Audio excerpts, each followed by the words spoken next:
ክብራት ተኸታተልቲ ስኒትና ሃገርና ኤርትራ በቃልስን መስዋዕትን ጀጋን ደቃ በቃልሲ ሓርበኛ ህዝቢ ኤርትራን ተጋዳላይን ዝመጸት ብረዚን ዋጋ ዝረኸብናያ ክብርትን ልዕልትን ሃገርና እያ። ሃገርና ብሌን ዓይንና እያ። ነቶም በጃ ዝሓለፉ ሰማዕታትናን ምእንታ ዝሰንከሉን ዝተቃለሱን ሓርበኛታትናን ድማ ዝለዓለ ክብርን ሞሳን ንዕኦም ይኹን። እታ 24 ግንቦት 1991 ብቕልጽም ሓፋሽ ኤርትራዊ ዘምጻናያ ናጽነት ኣብ 1993 እውን ልዕሊ 99.8 ድምጽና ብሬፈረንደም ብምሃብ ልኡላውነትና ብሕጋዊ መዳይ ኣብ ዓለም ኣረጋጊጽና። ባንዴራ ሃገር ኤርትራ ድማ ኣብ ዘንጊ ውድብ ሕብራት ሃገራት ከም ዓለማ ናብ ሰማይ ልዕል ኢላ ኣንበልቢላ። ክብርን ሞገስን ሰማዕታትና። ድሕሪ ልኡላውነትና ሃገር ናብ መድረኽ ጉዳይ ዳግመ ህንጸትን መስርሕ ሃገራዊ ዳግመ ህንጸትን ብናህሪ ክንምርሽ ናይ ግድን እዩ ነይሩ። ህዝቢ ኤርትራ ናብ ጉዳዩ ዋናን ብማዕረ ተሳታፍን ንምዃን ዘረጋግጸሉ መስርሕ ምንዳፍ ሃገራዊ ቅዋም ኤርትራ ተኻይዱ ኣብ 1997 ድማ ኣብ ሃገራዊ ባይተ ኤርትራ ጸዲቑ ንምትግባር ድሉው ኮይኑ ኣብ ከምዚ ዝበለ ኩነታት ድማ እዩ እቲ ደቡባዊ ኩናት ምስ ኢትዮጵያ ኣብ ግንቦት 1998 ዝተወልዐ። ክሳብ 2000 ዓመተ ምህረት ከም ሳዕቤኑ ደማዊ ኣዕናዊ ኩናት ተኻይዱ። ኩናት ድሕሪ ምዕራፉን መስርሕ ሰላም ኣብ ትሕቲ ሃገራዊ ሽምግልና ድሕሪ ምጅማሩን እቲ ብሰንኪ ኩናት ተወንዚፉ ዝነበረ ጉዳይ ምዃም ቅዋማዊ መንግስቲ ከም ሕቶ ክበራብር ጀሚሩ። ነዚን ምድጋፍ እውን ባይቶ ኤርትራ ንኣቃውማ ፖለቲካዊ ሰልፍታትን ማሕበራትን ዝውስን ኣዋጅ ክወፅእ ወሲኑ ኣብ 2001 ድማ እቲ ኣዋጅ ወፂኡ። ኤርትራ ናብቲ ትስፉ ዝኾነ መድረኽ ሰላምን ዲሞክራሲን ከተማዕዱ ጀሚራ። ኩላተን ናጻ ጋዜጣታት ኤርትራ ነዚ ሰናይ ሓሳባትን ተወግሶታትን ብናጽነት ከበራብርኦን ንቕሓት ህዝቢ ክብ ኣብ ምባል ክነጥፋን ተራእየን። ህዝብና ተስፋ ገይሩ ድሕሪ ኩሉ እቲ ረዚን መስዋዕቲ ረሃባ ከስተማቕር ብሂጉ ተሃንጢዩ። እቶም ገዳይም ካድራትን ሓለፍትን መንግስትን ናይ ግንባርን ነቲ ህዝባዊ ሕቶቲ ክመርሕዎን ሕሉፍ ኣካይዳናን ዝነበረና ጉድለታትን ድኻማትን ተገምጊሙ ካብ ስድራ ቤታዊ ኣገባብ ናብ ትካላዊ ኣገባብ ኣሰራርሓ ክንሰጋገር ኣለና፣ ስልጣን ናብ ህዝብና ክሰጋገር ሓደ ካብቲ ቀንዲ ቃልስና ዕላማናን ስለ ዝነበረ ቅዋም ንምትግባር ንዘይተወሰነ ግዜ ኸነናውሖ ምኽንያ ኣይኮነን ዝብሉ ጠለባት ብዓውታ ንህዝብን ካድረታትን ክጽውዑ ጀሚሮም። እንተኾነ እቲ ጠለባቶም ብፕሬሲደንት ጊዜያዊ መሰጋገሪ መንግስቲ ሃገረ ኤርትራ ኢሳያስ ኣፈወርቂ ካልእ ሽም ተዋህቦ። ናይ ተንበርከኽቲ ሸየጥታ ሃገርን ካሓቲ ሃገርን ወዘተ ዝብል ሽም ኣጠመቖ። ኣብዚ ዝጥቀስ ዘሎ እዋን መንግስታዊ መራኸቢ ብዝሓን ማለት ጋዜጣን ቴሌቪዥንን ከም ብሕታውያን መሳርሒ ፕሬሲደንት ኮይነን ዓያያ። ስም ናይቶም ደለይቲ ለውጢ ድማ ኣነወራ። እቶም ንትግባረ ቅዋም ዝጽውዑ ዝነበሩ ደለይቲ ለውጢ ኣረኣዮምን ርእይቶኦምን ኣብተን ናጻ ጋዜጣታት ከውፅኡ እምበር ካልእ ኣማራጺ ኣይነበሮምን። ኣብዚ ተመሳሳሊ እዋን እዚ ኣብ ደገ ዝነጥፋ ዝነበራ ብኤርትራውያን ዝውነና ዝተፈላለያ ናይ ኤርትራውያን መርበብ ሓበሬታታት ማለት ዌብሳይታት ነቲ ሽዑ ኣብ ውሽጢ ኤርትራ ዝነበረ ፖለቲካ ኩነታት ዘንጸባርቕ ብመልክዕ ናይ ብርዒ ስም ዝወፅእ ዝነበረ ጽሑፋት ኣብ ዓምዳተን ከእንግዳ ተራእየን። በዚ ከዓ ንሳተን እውን ከም መቐጸልታ ናይ ክልቲኡ ሸነኻት ማለት እቶም ንቅዋማዊ ኣሰራርሓ ክተኣታቶ ዝጠልቡን ናይቶም ነቲ ዝነበረ ኣካይዳ ከም ዘለዎ ክዕቀብ ኣለዎ ዝብሉን ሸነኻት ናይ መቃለሲ ሜዳ ኮይነን ከገልግላ ጀመራ። ካብዚ ኣስዒብና እምበኣር ንሓንቲ ካብተን ኣብ ዕለት 3 ወርሒ 2 2000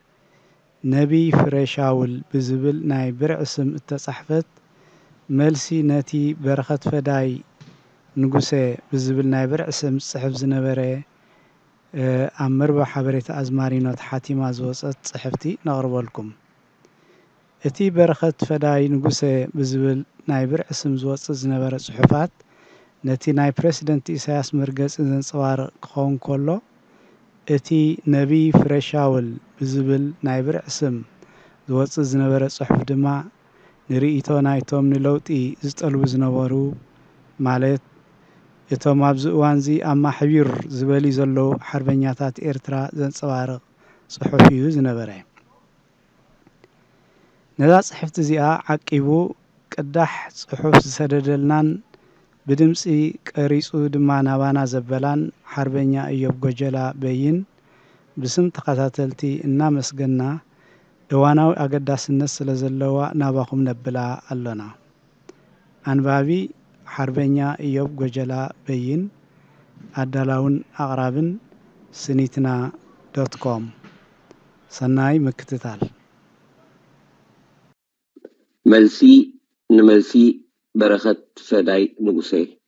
ነቢይ ፍሬ ሻውል ካልኣይ ክፋል። መልሲ ከም ትህብ ኣይተጠራጠርኩን፣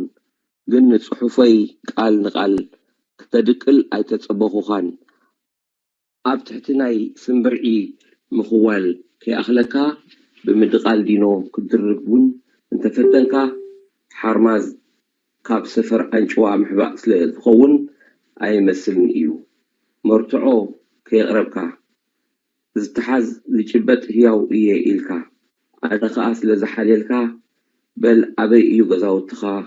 ወይ በዓል መን እዮም መታዓቢትኻ ኢለ ኣይሓተካን እየ። እንታይ የርጌርካኒ ዘጽብበልካ ኣብቲ ጽሑፍካ ተኸዊልካ ትውርውር ምህላውካ ዘንጊዕካ ብህይወት ዘሎ ሰብን ቦታን ብምጥቃስካ ንስኻ ምዃንካ በዓልኻ መስኪርካ ኩሉ ኣንባቢ ከመን ምዃንካ ኣይስሓተካን። ሕጂ በረኸ ፈደየ ነገሰ እንታይ ኣምጾ ንዓ ግደፍ እዛ ናይ ወዲንሽ ጣራ ግደፋ በጃኻ ርዘን። ኣብ ጽሑፍካ ተስፋ ዝሃበኒ ነገር እንተሃልዩ እቶም ኣስማቶም ክለዓል ዝግብኦም ተጋደልቲ ምልዓለይ ዋላ እኳ እንተዘይተዋሕጠልካ ሞይኦም ምእማን እዩ። ብጀካ ስምካ ስም ካልእ ምልዓል ንዓኻ ንቡር ምግሃስ እዩ። ብዝኾነ ካብ ኣመንካሎም ምስኣ ኣሰኒኻ እዝንኻ ክፈተሎም በጃኻ ስምዓና ካልእ ጠለብ የብሎምን። እቲ ጸገም ግን ንስኻ ዝበሃል ኣይጠፍኣካን እዩ። እንታይ እሞ ምስቲ ግብርኻ እንዶ ዘይሳነ ኾነ። ኣብ ሰፊሕ ሓተታ ኸይኣተኹ ነተን ኣገት ደስቲ ዝመስላ ነጥብታት በብሓደ ሓፅር ኣቢለ ክምልሰልካ እየሞ ከይረብረብካ ተጸመመኒ። ሕቡእ ኤርትራዊ ኢልካኒ እወ ከም ኩሎም ኤርትራውያን ኣብ ወፃኢ ዘለዉ ገዲፍካ ተሓቢእና ንዛረብ ተሓቢእና ከዓ ንጽሕፍ ኣሎና ደንፂካ ኣሎሞ ጸገምና ክነግረካ ሎሚ ኣብ ኤርትራ ሓደ ዜጋ ናይ ኩላትና መሰል መንጢሉ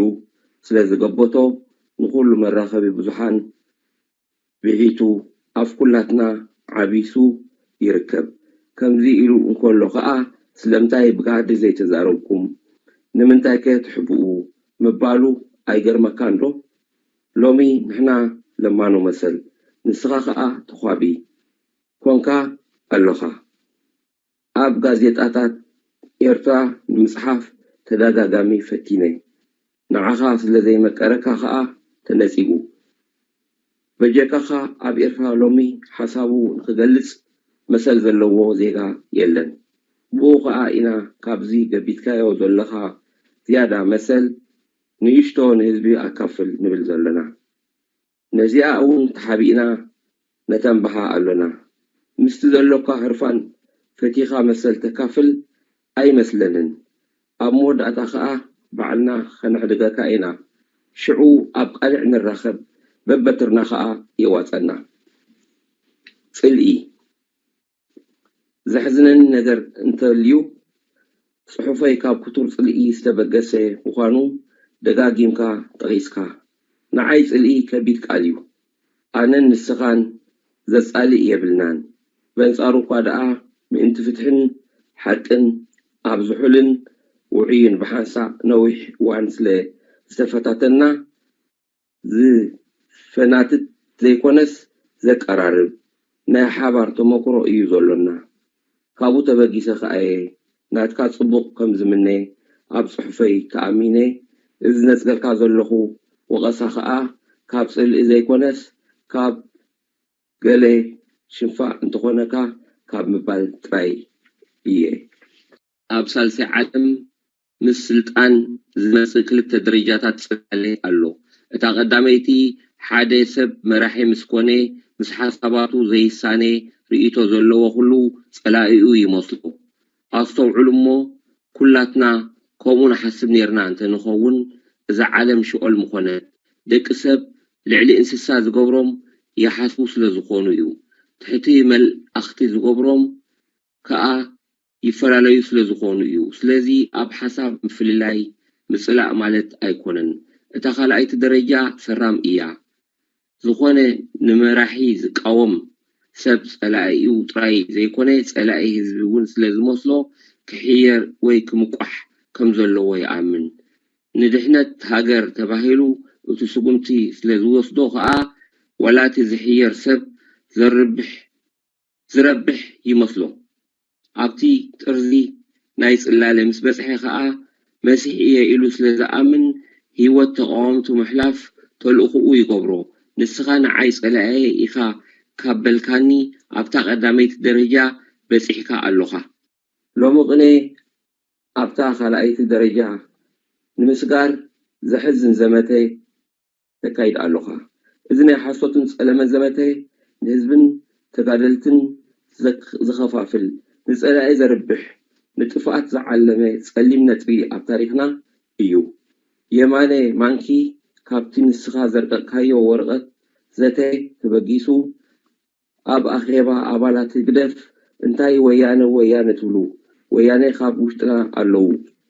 إيلو تزاريو ودعدي جبريلا عدواس نشريفو ويانا هولو هاين تايو حابوس كشا ندرو عنتا تقراواي كبلو يخيل إيو جن دحر مسقطات عالم إذا زمت هذي كاب نعكت هزب ترايو زبقس هزبي إرهاقن زنعق أيكونن كمتي قواسا أتقال حيزونا بعدي هاتو نقولو نسو نتن أتقال كبتيبو نبعدي زأتون زلو يمصلو نتن أتقال كأ نتي قواسا مريحنو عدي زأتوا زلوا يمثلن أمو نسخا كأ نزي هزبي أنا زخبكبو زلوخو إلكا تأمن تلخا تقاقيخا نمنتايسي إتيزبي يو نعخا زمر حكا زلومو هزبخا أيتنعاق كنمامي كنفرد النخئل ملو أمرون هواساتن زلونا دك إساب إمبر كم زمام أكا ماي ويميس تمولو غنئي أيكونان سب حاسوت حانسا كل تسع كتتالو إيكال إيخوون كل ساعة كتتالو لوغن زي مسل إيو سماعتات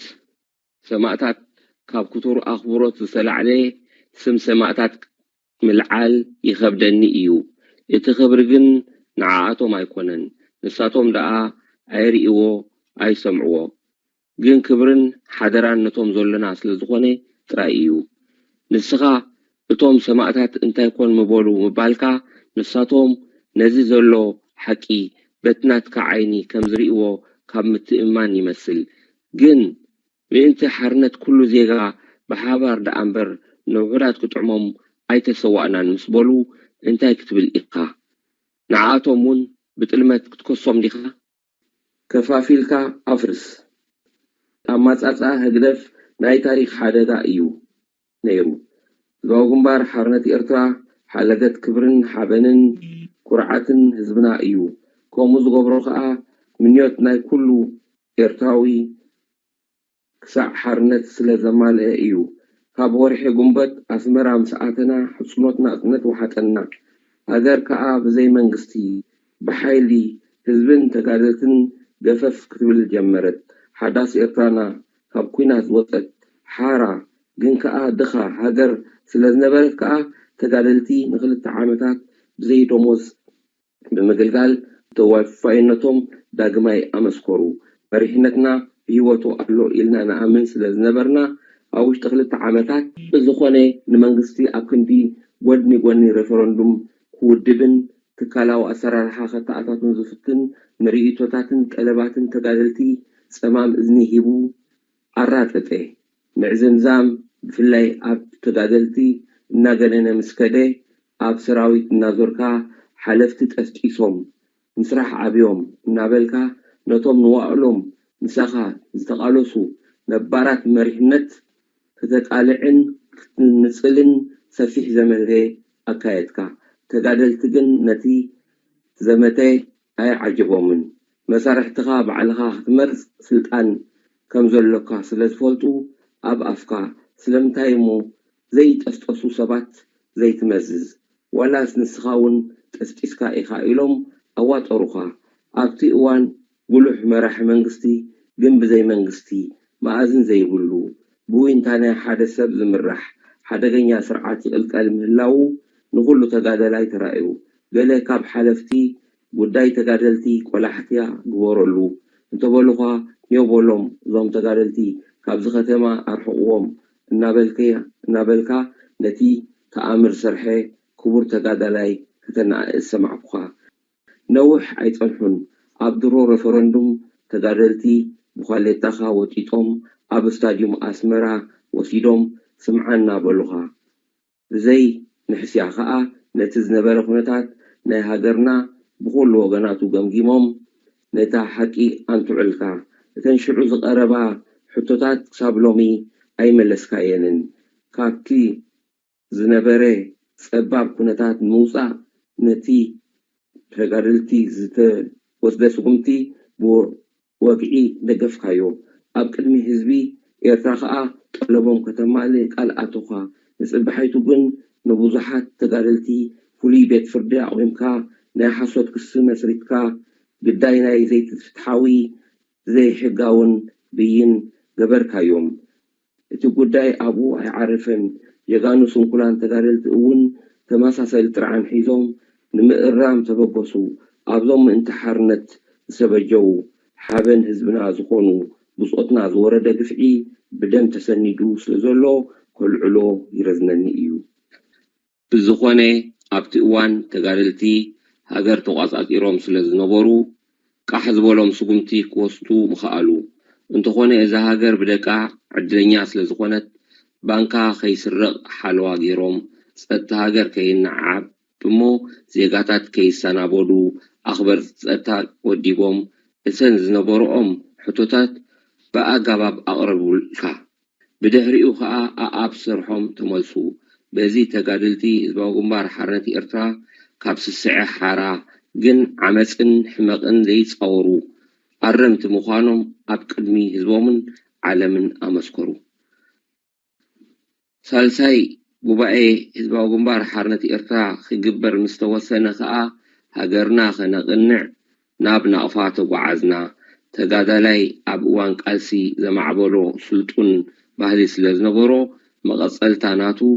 ኣብ እዋን ሰላም መታን ክርኢ ኣብቲ ጉባኤ ነዚ መንፈስ ናይ ህዝባዊ ግንባር ዘንጸባርቕ ቻርተር ኣጽደቐ በዚ ከዓ ነቲ ድሕሪ ሓርነት ዘጋጥም ብትታን ጠርኒፉ ኣሰር ናይ ህዝባዊ ግንባር ዝኽተል ሓያል ፖለቲካ ውድብ ክፈጥር ሃቀነ ኣብ ምራጽ መሪሕነት ምስ በጻሕና ግን ውድብና ዘይሓሰብናዮ ናይ ታሪክ ድንገት ኣጋጠመና ንስኻ ዝሓረኻዮም ደም ዘይብሎም ሓዲስ ደም ኢልካ ለዘጠመቕካዮም መራሕቲ መምራጽና ሃገርና ኣግዳዕና ንህዝብና ከዓ ጉራቄን ፈጠርናሉ ብፍጻሜት ናይታ መዓልቲ እቲኣ ዘይተዓስ ዘይጉህን ተጋዳላይ የለን እንታይ ሞ ዘይእመን ኣሚንና ጸባ መሲልና ከዓ ማይ ሓቁና بسنكزات سألا معالتي قداموت قدايات زخونا نحنا أبالات زباو قنبار حارنة إرترائينا درب بدل بسيحنا بتحادوغن حدرنايتهم زغبرنا يوم بصوتنا سلزي مالعنا لنفسنا وغصا تساقينا بتخالئكا بسنك مريحنة قدف كمقوال زاقرا فح بتن أتونا ني زباو قنبار حارنة إرتران معناو زنبركا سطور زعبا بوحلنا تقبر كايو مجمريا نتي أب نويح قلسي استراغي بسبع عنكلتن زفلت نايسليا تكالنا بتاتن كايو عوي بزي نطوف تساتافنت ناي سبع عنكلتن يكال كم زي نبري لومو وقحس قبحي أبعلالكا تدقاقمو ألوخا እቶም ብክእለቶምን ተመክሮኦምን ዓለም ዘዛረቡ መዋዳድርቲ ዘይብሎም ኣባላት ከቢድ ብረት ገሊኦም ኣብ ምብራህ ማካይን ገሊኦም ከዓ ኣብ ማሕረስ ኣፋነኻዮም እዚኣቶም መተካእታ ዘይብሎም ጀጋኑ እዮም ጸኒሕካ ንሕክምና እውን ከምኡ ኮታ እተን ዝደልደላ ትካላት ህዝባዊ ግንባር ሓርነት ኤርትራ በብሓደ ኣጽንትካየን ኣብ መወዳእታ በታ ምንቅስቃስ ኣማኻኒኻ ንተጋድልቲ ኣጣይስካዮም ስምብራት ናይ ዝዕንደራ እዚ ከዓ ኣብዛ ተማል ዝነበረት ኩናት ተራእዩ እታ ኣብ እስራ ዓመታት ብክንደይ መስዋዕትን ደምን ረሃፅን ዝተወደበት ኣብ ታሪክ ቃልስና ህዝቢ መዳርግቲ ዘይነበራ ውድብና ውድብ ጀጋኑ ከዓ ፋሕ ዓበልካያ በዚ ንስኻ ቀሰንካ ውድብና ከዓ ኣብቅዐት ግን ህዝባዊ ግንባር ሓርነት ኤርትራ በኣካል ትድከም እምበር بمنفس ኣብ ልቢ ኩሎም ኣባላታ ነባሪት እያ መሪሕነት ግደፍ ኣብ ትሕቲ ጽላል ህዝባዊ ግንባር ሓርነት ኤርትራ ነቲ ኣብ ቃልሲ ተጠርየ ተፈታውነት ግርማን ክብርን ኣሽሪፉ በብቁሩብ እናሓሸሸ ተጻንሐ ትማሊስ ኣላ ህዝብናን ሰራዊትናን ድሒና እምበር ነታ ሃገርን ሓሾማ ነይሮም እዮም ክሳዕ ሎሚ መሪሕነት ግደፍ ከፍርስ እምበር ካንስ ኣይተራእየን ስለዚ ዑና እዩ ዑና ምዃኑ መርኣያ እዚ ሕጂ ኣብ ህዝብና ወሪዱ ዘሎ ዘሰቅቕ ድኽነት እዩ ካብዚ ዝዓቢ ካልእ መዕቀኒ የለን ዓብደላ ግን ወረቐት ዘተየ ከንብብ እንከሎ ቁጠባ ሃገርና ዕቤት ከም ዘርኣየ ህዝብና ከዓ ሕጉስ ምዃኑ ገለጸ ንዓብደላ ልብወለድ ካብ ሓቂ ምፍላይ ጠፊእዎ ኣይኮነን ስልጣን ዘፍቀረ ከዓ ሓቂ እንተቐበረ ኣይገርመናን እዩ እዚ ግን መሸከል ሲኢኑ ሰላ ተመክሮ ሰውራ ብዙሕ ክንፀውር ንኽእል ኢና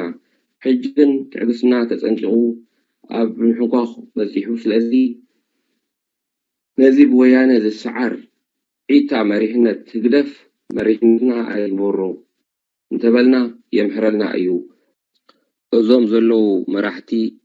ህግደፍ ባዕልኻ ዝመረጽካዮም ንዓኻ ተኣመንቲ እዮም የገልግሉኻ ከዓ ኣለዉ ንሳቶም ንሕና ኣባላት ምእንቲ ውድብ ዝተፈጠርና እምበር ውድብ ምእንቲ ኣባላት ከም ዝተፈጥረ ኣይርድኦምን እዩ ንዓና ዝውክሉና ዘገልግሉና መራሕቲ ባዕልና ክንመርጽ ከዓ እዋኑ እዩ እዚ ንስኻ ከፋፊልካ ምፍራስ እዩ ትብሎ ንሕና ከዓ ለቃቂምካ ምህናፅ እዩ ንብሎ ነዛ ምብትታን ክቕፅላ እየ ትብል እንተሊኻ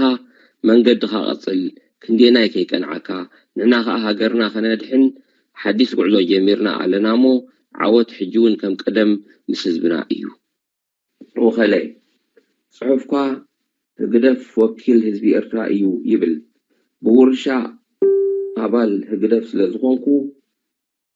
ኣነስ መታን ንዓይ ክትዕመኒ ምተቐበልኩኻ ግን ሕልና ኣሎኒ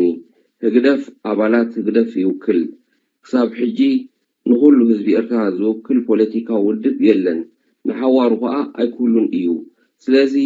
ንነገራት በዚ ጉጉይ መበገሲ ትጥምቶም እንተሊኻ ዓዲ ተዋረደት ንሕና ኣባላት ህዝባዊ ግንባር ህዝብና ክንረግጽ ዘይኮነስ ከምቶም ኣብ ትሕቲ መሬት ዘለዉ ብጾትና ህዝብና ክንጸውር ኩሉ ኤርትራዊ ተሳተፎ ስርዓት ሽም ኣሕዋት ክንነቕውም ኢና ተቃሊስና ብዙሕ ሰልፍታት ተጋራጫዊ እምነታትን ዝወዳደሩ ሓሳባትን ጥራሕ እዮም ንህዝቢ ዘብልሑ ሓድነት ዝፈጥሩ ሙሉእ ሓርነት ከዓ ዘምጽኡ ሓደ መራሒ ሓደ ውድብ ሓደ ሓቂ ዝብል እምነት በልዩ እዩ ካብ ኩቱር ምግዳስ ነታ ጽሕፍትኻ ደጊመ ከንብብ ከለኹ ነዛ ህዝባዊ ግንባር ዲሞክራስን ፍትሕን ወኪል ህዝቢ ኤርትራ እዩ ትብል ፍሒረ ኣብ ትሕቲኣ ዘሎ ሓሳባት ቀሊዐ ርኢኹ ኣነ ወኪል ህግደፍ እየ ስለዚ ኣነ ወኪል ህዝቢ ኤርትራ እየ ትብል ከዓ ረኸብኩ ካባኻ ዝበልጹ መምህራንካ ዝነበሩ ተጋደልቲ ከም በዓል ኪዳነ ክፍሉ አብርሃም ተወልደ ኣሕመድ ሂላል ዝኣመሰሉ ጀጋኑ ቀቢርካ ዓዲ ስለዝኣተኻ ሕጂ ኤርትራ ንዓይ ጥራሕ እያ ወሊዳ ኣይትበለና ነዛ ወላድ ሃገርና ምኻን ኣይትግበራ ንሕናስ ስርዓትና ምዞም ዘለዉ ዝህሉ ምስኣቶም ከዓ ዝመውት ዘይኮነስ በቲ ሓደ ጎድኑ ሓደስቲ መራሕቲ ዝጥጥዕሉን ዝዕምብብሉን ዝፈሪሉን በቲ ካልእ ሸነኽ ከዓ ዝሸምገሉ ዝእለዩሉን ዝኸብሩሉን ህያውን ቀጻልን ክኾነልና ንደሊ ዌብሳይት ህዝብና ብጥራሕ ሓሶት ከብዱ ተነፊሑ ሕጂ ብመንገዲ ኢንተርኔት እንተ ኣስተንፈሰ ዓቕልኻ ፀቢቡካ ተወርዊርካ ከተርክበላ ስለዘይከኣልካ ከዓ ሓዘንካ ኣብ ጽሑፍካ ኣስፊርካ ከምዚ ናይ ኢንተርኔት ዘተን ክትዕን ኣብ ሃገርና ብዘይስክፍታ ኩሉ ኣብ ክንዲ ምምናይ ክትቆጽያ ምሕላንካ ድሕረት እዩ ኣብ ዘበነ ግሎባላይዜሽን ኣፍ ምዕባስን ምስጢራውነትን ኣብቂዑ ሎሚ ዘበን ሓበሬታ ዘበን ግሉጽነት እዩ እሞ ድሕሪ ሕጂ ንምሕባዕ ዕድል የለን ብፍቓድካ ህዝቢ ኮነ ብዘይፍቓድ ኣብ ስልጣን ክሳዕ ዘለኻ ብጽቡቕ ወይ ብሕማቕ ከነልዕለካ ኢና እሞ ቆርበት ኣርጉድ ተጻወርካ ኣብ መፋርቕ ሰማንያታት ኣቦይ ወልደ ኣብ ታሪክ ተጋድሎ ሓርነት ኤርትራ ኣልዒሎም ብዛዕባ ምጽዋር ነዊሕ ተዛሪቦም ከምቲ ልሙድ ዕላሎም ኩሉ ሰዕ ብትምህርታዊ ለብዋ ስለዘሰኒዎ ከዓ ኣብ ፖለቲካ ተዋቐስ ተዘላለፍ ተጠቓቐን ማዕሪኡ ከዓ ተጻዋወር ኣነ ምስተላ ባይሩ ናይ ፖለቲካ መቐናቐንተይ ኩንሱ ብሓንሳብ ሻሂ ንሰቲ ነርና እቲ ሕውነት ስለዝዓቢ በሉ ኣቦይ ወልደ ኣብ ከምኡ ክብሉ እንከለዉ መንቀሊ ነይርዎም እታ ቅድሚኣ መዓልቲ ምስላኻ ስለዝወዓሉ ዝተዓዘቦ ስለዝነበሮም እዩ ሕጂ ከዓ ኣይትተንክፉኒ ስመይ ኣይተልዕሉ ትብል እንተኾንካ ኣብ ቀላቕል ናይ ጸሎት ቃጽዖ ተማሲሕካ ሕረስ ሽዑ ዘልዕለካ ሰብ ኣይኩሉን እዩ ተዘሪና ማእለያ ዘይብሉ ሕቶታት ኣሎና ግን ንግዚኡ ኣብ መኽዘን ይከዘን ካብዘን ዘተኮር ኩለን ክልተ ሕቶታት እታ ሓንቲ ልዕላውነት ሃገርና ክንከላኸል እናኽኣልና ስለምንታይ ዘይመከትና እታ ካልኣይቲ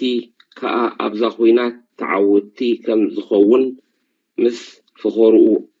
ኣስሚዕካናስ ስለምንታይ መብጽዓኻ ዘየማላእካ ንዝብላ ኣብ ጽሑፍካ ቀሊል መልሲ ረኺብካ ኣለን ብግዳማዊ ሓይልታት ተዘሪና ኢልካኒ ገሪሙኒ በልሰብ ከይሰምዓካ ከምታ ዓይነት ማይ ዘይጠዓመ ዕሩቕ ፈጠራ ምቕራብካ እታ ናይ ምስምስ ፋብሪካኻ እውን ዝፈለሰት ትመስል ንዓና ዘግድዓና እታ መጀመርያ ጥይት ንሕና ኣይንትኩስን ኢና ዝብል ሓደ ጎድናዊ ናይ ተኽሲ ጠጠው ምባል ኣዋጅ ብውልቂ ስለዝኣወጅካ እዩ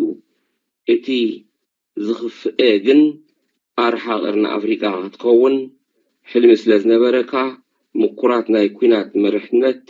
ገሊልካ ንበይንኻ ኩናት ክትመርሕ ምምራጽካ እዩ ኣብ ከባቢና ከም ናይ ኩናት ክኢላ ዝናኳ እንተነበረካ በይንኻ ግን ኩናት ከምዘይ ትመልኽ በዚኣ ኣረጋገጽካ ብሓፂሩ እቲ ዝና ናይ በይንኻ ዘይኮነስ ናይ ብዙሓት ምዃኑ ከዓ ኣመስከርካ ሕምጪ ከምቲ ኣብ ቀላይ ዝተሓለ ኣብ ብርዒ ሓሰር ጠልጠል ክትብል ምፍታንካ ዘጉሂ እዩ ديمقراسي أبتا قداميتي صحفتها منغستي إرترا هجدف أب قطباون محبراون مدايات زمزقو عواتات حادي كابتي مسرح ديمقراسي مخانو تغيسكا نيركا بحاجيرون حادة دخان زي تماهرن هزبي قدم ديمقراسي قطباوين محبراون متتحير ليو نمباليو إذا نسلطان نمبحات تقرب لمتي مسمسيا أنا نخقادل زفافاني تيميت ويدن قرنا زي كونس مسلين كبرين سلستقاسيو مسل لعلي انجيرا لعلي قلم سلزخوني كاب كله خاء اتاناب بالسلطن نان فلتأتن التمرح ودنا بزي مسل عيتركبنيا هاجر زمعبل منقص زي كونه هزبيو إذا أدماساو حقيو يرفع هابتام زقبرا هزبات رأيو امبر سرعتات دا يموصو يخودو هزبيقن نباريو سلاف فريام أمرو إرتاويان حزرات بالحي وي سنة حساب وي واحد اللبونا يلن ساقبنا بايتونا بحادي سبسلز تبحتي مواسي بايتا سلز سأنا ترايو كابزي مبقاس كا إنا نزا نغلو إرتاوي تدقص زلا دهاكي دركناخا كان الزبا نتي ديمقراسياوي كله تطرني أزلا لغوتاخا منتقلناخا نغلو دينكنا كنما غارح نبلزلنا كمو كجبره ولا حنت الصدر قدميت كن سقوم كم زي نخيل رديونا علو ياتا أي تحفر أي تحنخ كا ببز هدم سموسان نايز باو قنبارياتا أي كونن زبل أغميت كاللوخا تاريخ كم زتعناكا مسفار قليل خون مسكر أبزي بلوط رأييو نحنا جنا العلمريات كلنا مستنفاسنا خلنا كبرنا أيتفتن كابنا يلوط معبل نمخوال أب تحت بهلن ياتان محبا حديث نجار هيكونن جن نفسها نمكلخا زي نبر بهلي بهلنا زي نبر ياتانا خاب مبال قطب بزكا اللخو بدمت بزحات زي كونس بدمت حادي تمرحنا هاجر أمتينا مالتكا انتقوينو زي قداينا ناي بوليتيكا زي كونس ناي تعنا يخونا له زخوني زياتا كوصولي بهالايدو كاب كونكا نسخا من قد خاخيد ستي إقبارلكا نحنا خا من قدنا هنكيد إنامو كابتي مقا بأيا ناي هزبي يرخبنا بسترفه حجي أهلكا كي تملس اللي كبدايك إلوو دا أمبر كبيت أرث إيروس لذلو أي تلعا على اللي عاوت نحفاش كبرين سمقاتتنا